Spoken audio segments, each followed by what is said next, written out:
ছিল, কিন্তু বর্তমান সরকার, পরিবর্তনের সরকার 3 মাস ক্ষমতায় এসেছে, 102 দিন পূর্ণ হয়েছে। দেখতে পাচ্ছেন স্বয়ং মুখ্যমন্ত্রী নিজে ছুটে এসছেন। সামান্য 2-3টে জিপিতে আমাদের যে কয়েকটা জিপিতে আমাদের বন্যা হচ্ছে, জল উঠেছে, উনি নিজে দেখতে এসছেন, পরিদর্শন করে, এবং তিনি পুরোপুরি প্রশাসনকে ইনস্ট্রাকশন দিয়ে গেছে কিভাবে কাজ করতে হবে লোকাল এমএলএদেরকে দিয়ে।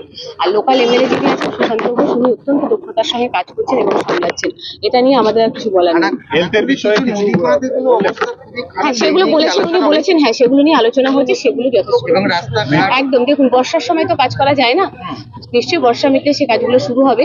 তৎসব বলা হচ্ছে সেপ্টেম্বর মাসটা একটা অত্যন্ত গুরুত্বপূর্ণ, গুরুত্ব সহকারে দেখার এখন বন্যা প্রবণতা, সেইটা নিয়ে আমাদের প্রচুর পরিমাণে আরামবাগ মাস্টার প্ল্যান থেকে শুরু করে সমস্ত কিছু আলোচনা। 34 বছর 15 বছর পারেনি, আপনারাই বলুন না। 102 দিন, একটু সময় দিন।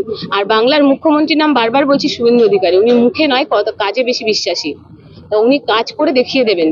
আর বিগত মুখ্যমন্ত্রীকে বলবো, আপনি বাড়ি বসে বসে দেখুন যে নবম মুখ্যমন্ত্রী তিনি কিভাবে কাজ করছেন বাংলার মানুষের জন্য, সেটা ওনার দেখে শিক্ষা নেওয়া উচিত। নিশ্চয়ই চিত্র পাল্টাবে, সবকিছু পাল্টাবে। দেখছেন না, 102 দিনে যদি এইরকম বাংলার চিত্র হতে পারে, তাহলে আগামী দিন কি চিত্র হবে? একটা বছর টাইম দিন, দেখতে থাকুন কি ঘটে বাংলায়।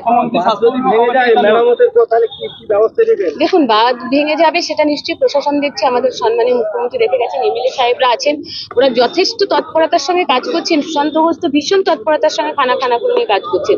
বাঁধ যেগুলো ভেঙে গেছে, সেই যদি বলি ওগুলো কাদের সময় তৈরি করা, বিগত সরকারের সময় তৈরি করা, তাদের ব্যর্থতার জন্য আজকে মানুষ সাফারার।